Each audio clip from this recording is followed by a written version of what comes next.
is off, Larry is out, and I don't want to hear no more about it. Remember the iconic laughter and the dynamite catchphrases of Good Times?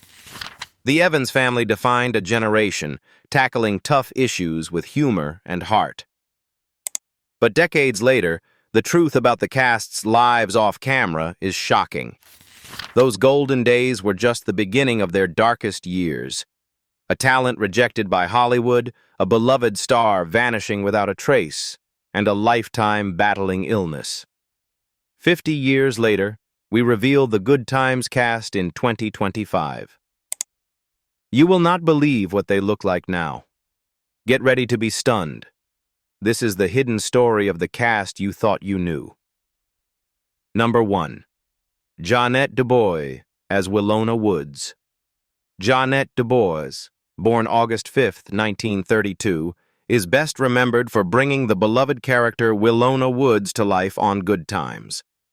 Starting the role at age 32, she played the witty, confident, and charming neighbor with a rare vitality that made her an inseparable part of television history. DuBois's talent extended far beyond acting. After the show, she became an influential figure in music and writing, notably composing and performing Moving On Up, the iconic theme song for the Jeffersons, 1975. This song became a powerful anthem of pride for African Americans. Her versatile career also earned her 2 Emmy Awards in the 1990s for her voice work on the animated series The PJs. Despite her professional success, DuBois faced profound personal challenges. Her early marriage to Sajit Krishna Gupta ended, leaving her to raise 4 children while carrying a heavy financial burden.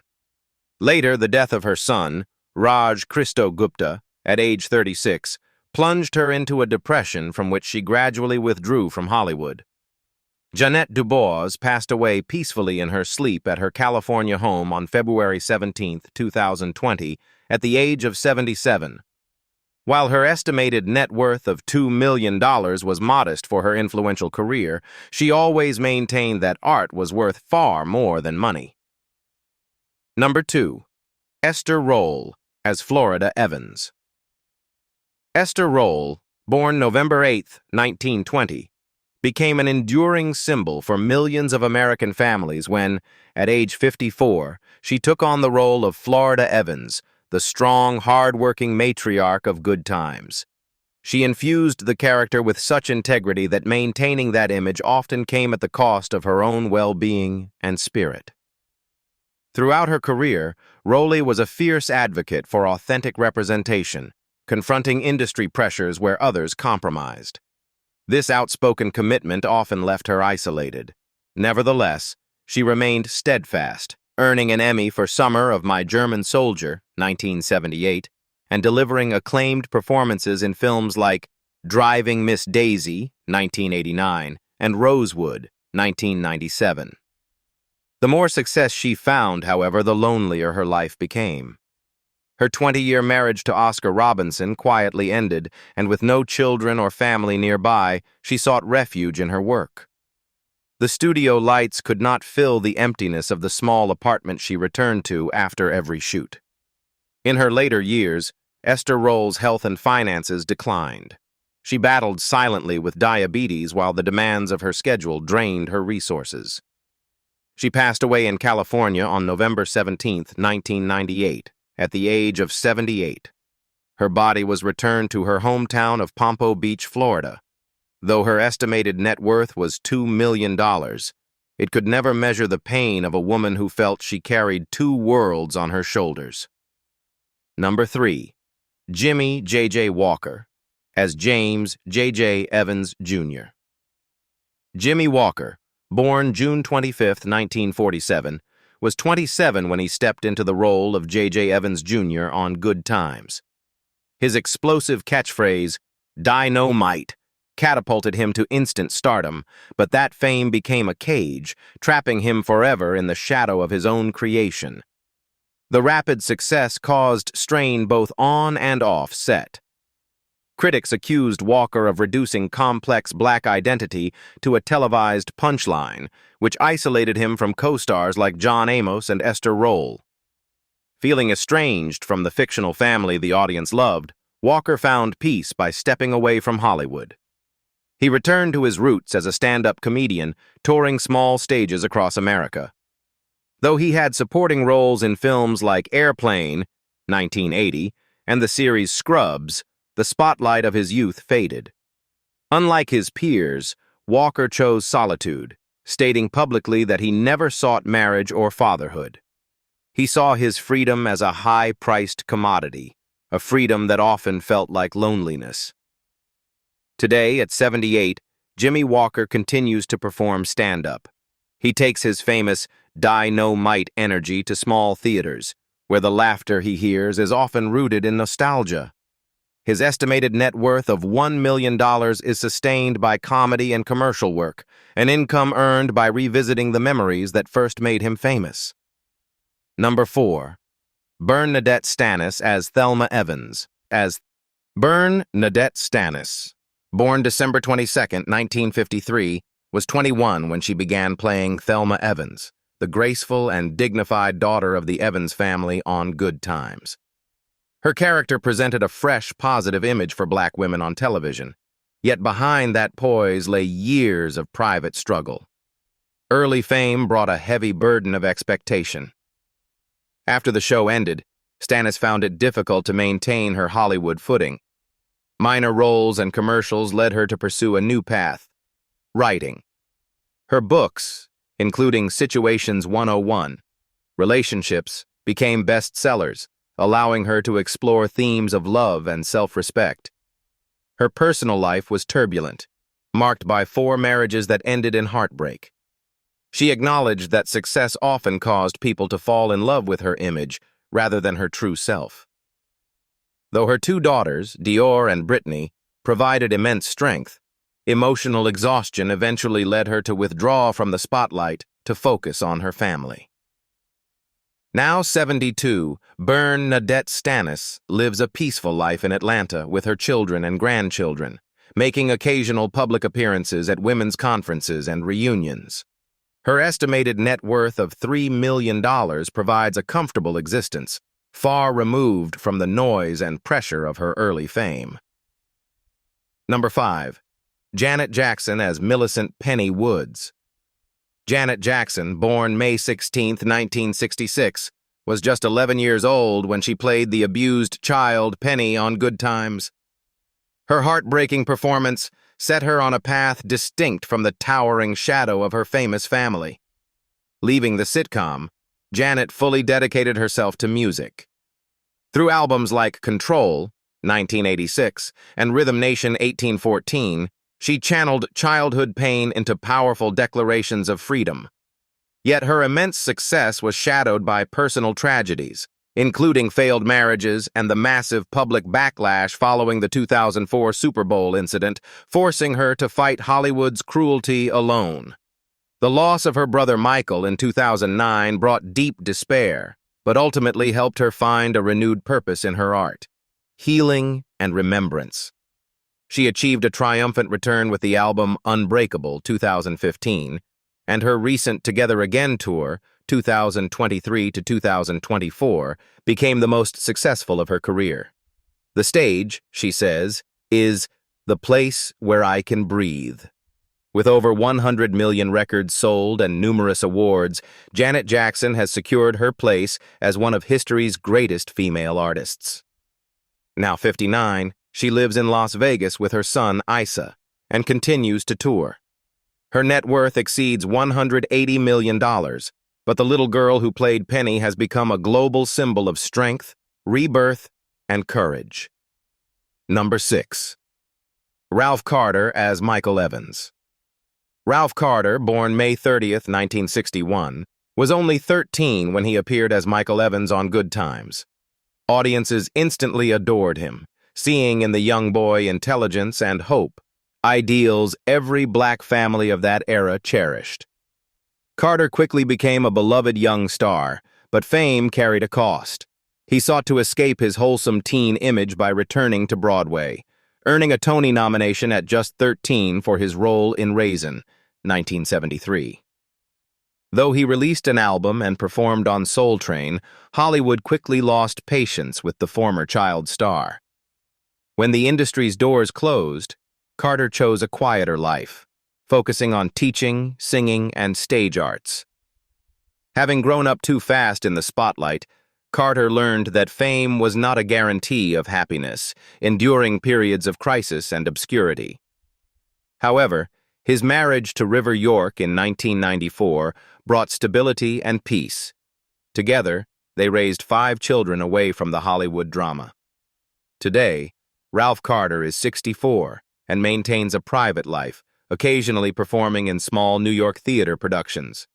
He sometimes sings his old song, "When You're Young and in Love," for loyal, nostalgic fans.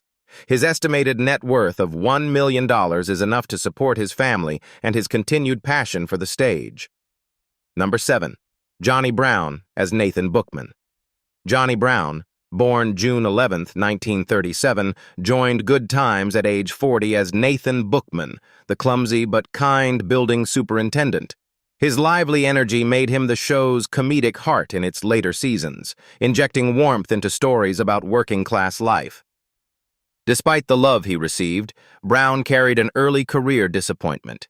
He lost the role on Sanford and Son due to a contract with Laugh-In, a missed opportunity that haunted him. After Good Times, Brown continued his stand-up career, appearing in shows like The Jeffersons and Family Matters, though he never regained his previous level of fame. He performed tirelessly until his health declined. Unlike many comedians, Brown was known for his stable home life. His decades-long marriage to June Brown, with whom he had 2 children, offered him peace amid constant touring. Even in his later years, undergoing heart treatments and needing a pacemaker, he maintained his sense of humor. Johnny Brown passed away on March 2, 2022, in Los Angeles at age 84 following a sudden stroke. His funeral was small and private.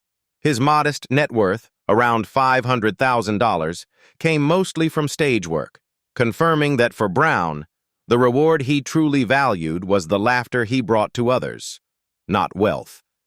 Number 8. Moses Gunn as Carl Dixon. Moses Gunn, born October 2, 1929, was 48 when he joined Good Times as Carl Dixon, the warm-hearted man who offered Florida Evans a chance at love after loss. This role became a powerful humanistic moment in the series. Gunn was already a towering figure in American theater and film, known for Shaft, 1971, and Ragtime, 1981, which earned him a Tony nomination. Despite his commanding stage presence, he quietly battled chronic asthma, relying on his inhaler before every performance. Though his professional career was often unpredictable, his private life with his wife, Gwendolyn Mumalandis, was a source of stability. They shared nearly 3 decades of quiet love, raised 2 children, and co-founded the Negro Ensemble Company. Tragically, the company often struggled financially, forcing Gunn to sell personal items to keep it operating. Moses Gunn passed away in 1993 at age 64 from asthma complications. Due to years of financial strain supporting his family and the theater company, his estimated net worth was modest, around $1 million, reflecting his dedication to the stage over commercial success. Number 9. Ben Powers as Keith Anderson. Ben Powers, born July 5, 1950, played Keith Anderson, the football player who married Thelma in the final season of Good Times. At 28, he brought a popular mix of romance and tragedy to the show. However, few knew he struggled with the fear of being forgotten, living on the fragile edge of the Hollywood spotlight. After the series ended, Powers appeared in supporting roles like Laugh-In and Cheech and Chong's Next Movie, 1980, but he failed to find lasting stardom. This led to the painful realization that he had been quickly replaced. He once confessed, "Success came too fast, so when it was gone, I didn't know what to do with the rest of my life." Off-screen, Powers found peace in his quiet, modest life in Massachusetts, with his wife of over 3 decades, Julia Harper, and their 4 children. Sadly, this peace was broken by a late diagnosis of liver cancer. Ben Powers passed away on April 6, 2015, in New Bedford at age 64. His estate was estimated at just $500,000, a small sum compared to the passion he poured into his craft. Number 10. John Amos as James Evans. John Amos, born December 27, 1939, was 35 when he became James Evans Sr. on Good Times, the strict, loving father figure instantly embraced by audiences. The role brought him fame, but also intense conflict behind the scenes. Amos felt the show distorted the image of black families, leading to bitter disputes with the creative team that ultimately forced his departure. He quickly reasserted himself, earning an Emmy nomination for his powerful portrayal of the adult Kunta Kinte in Roots, 1977. His role in Coming to America, 1988, later reignited audience affection. Despite professional success, Amos wrestled with profound loneliness. His heart carried the burden of 3 failed marriages. In his final years, emotional turmoil, including a public dispute with his daughter, combined with chronic heart failure, slowly drained the life from the once iron-willed man. John Amos passed away on August 21, 2024, at the age of 84. His estimated net worth of $3 million could not measure the worth of the legacy he left, nor buy back the personal peace he had lost. Number 11. Helen Martin as Weeping Wanda Williams. Helen Martin, born October 2, 1909, spent decades as a character actress on Broadway before achieving widespread television fame. On Good Times, she became known as Wanda Williams, later nicknamed Weeping Wanda for her frequent, tearful appearances at funerals, a comedic highlight for audiences.